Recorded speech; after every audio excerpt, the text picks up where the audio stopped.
used your youthfulness productively. Why do I state that?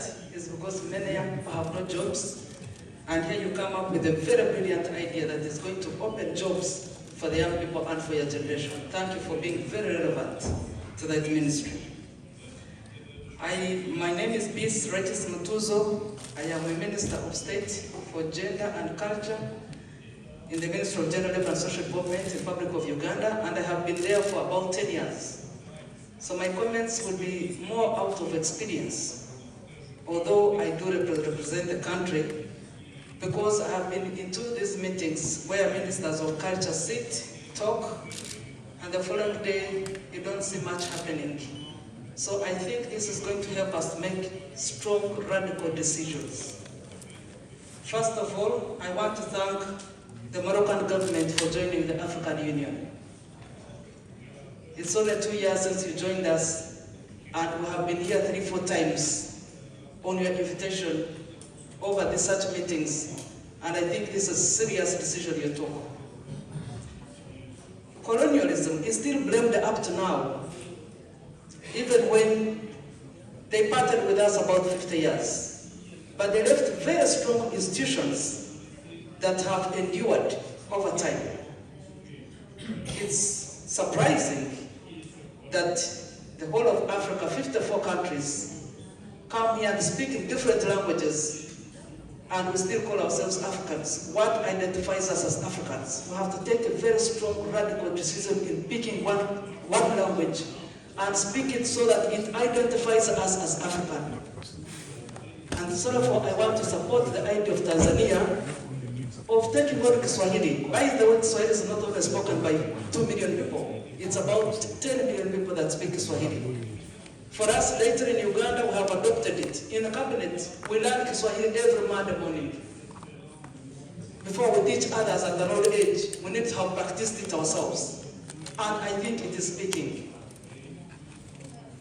When you speak one language, you understand each other more deeply. Even the honest person or the village person in this country will be able to understand you. The other challenge I realize is that colonialism made us divided so much, and we felt too small. We are now struggling to appear or to exist, and yet the space is ours. The third, it made us depend on donors. Donor funding, donor intelligence, and the system of our education is all borrowed. And thirdly, we missed out on 2 revolutions.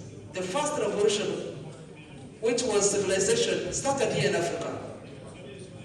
But globalization took it up, colonialism took it up, and we missed out on the second revolution, which was an industrial revolution.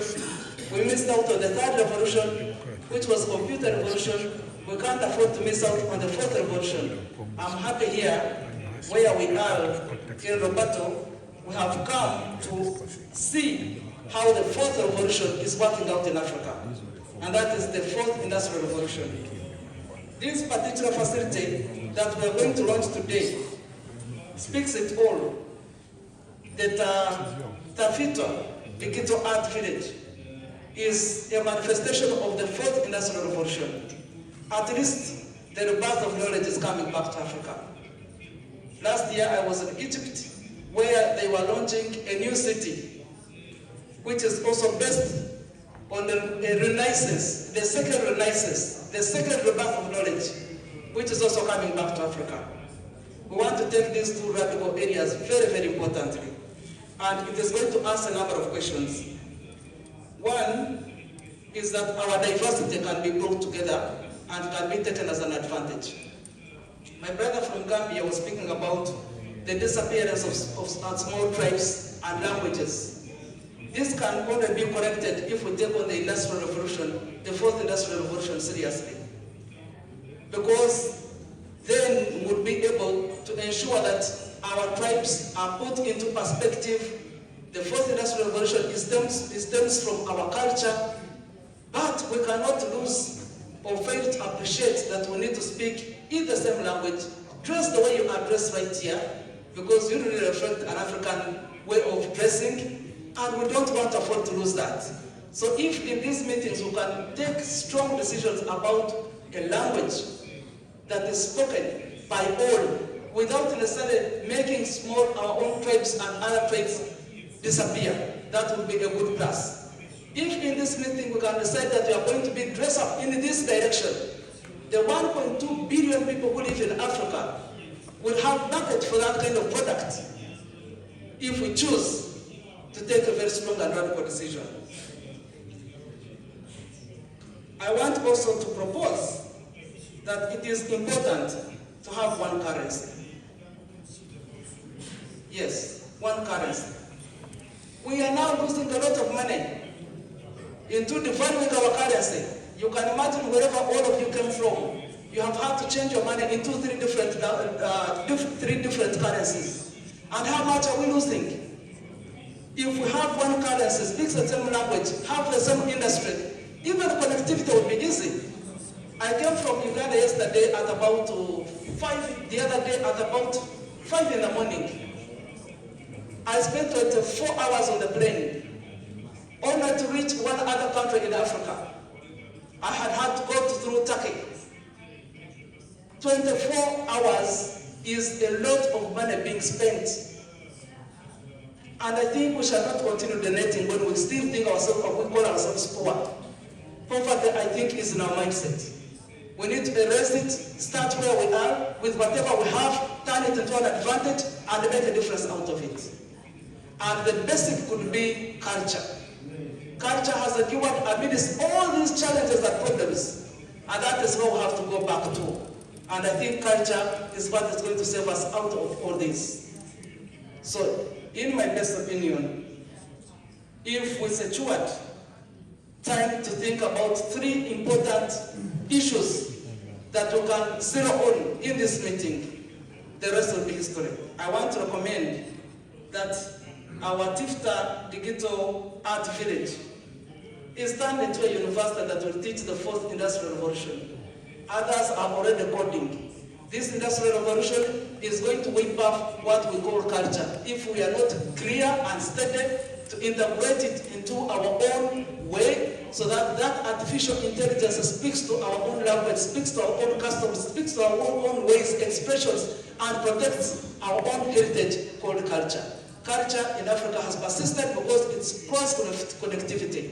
But in the 4th Industrial Revolution is disconnecting human beings from meeting and interfacing.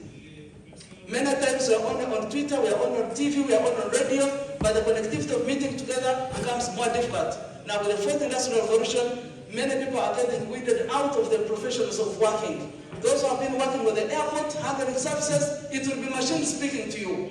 You will not be speaking to the other. So we pray that we turn this industrial revolution and these industrial hubs into an opportunity to contain our culture, preserve it, and make sure that our heritage is not lost.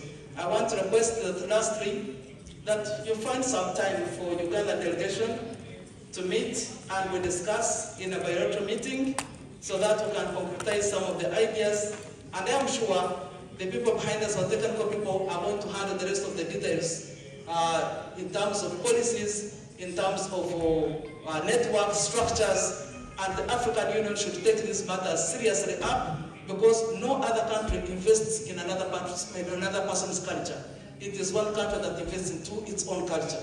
But in Africa, if we choose to invest in our own culture, we would have made a very strong decision. I thank you.